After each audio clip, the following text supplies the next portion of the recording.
Sabi nila, kung kayo talaga kahit maraming hadlang, kahit hindi pa tugma para sa inyo ang panahon, kahit hindi pa tama ang sitwasyon, at kahit marami pang balakid sa gitna niyong dalawa, kung kayo talaga. Naniniwala ba kayo dun sa sinasabi nilang kahit paglayuin man kayo ng napakaraming taon, kung kayo talaga yung inilaan ni Lord para sa isa't isa, kayo talaga.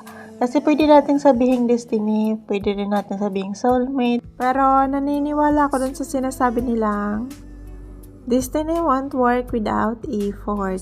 So kung lahat ng bagay iaasa mo lang sa destiny at sa panahon at sa sitwasyon, hindi pa rin mag-work yun. Kasi kung talagang gusto nyong maging kayo hanggang dulo, then piliin nyo maging kayo hanggang sa dulo. Huwag natin iasa basta-basta lang ang lahat sa tadhana. Because take note, tayo rin naman gumagawa ng sarili nating tadhana. Hindi naman kasi pwedeng nagugustuhin natin yung isang tao tapos wala tayong ginagawa.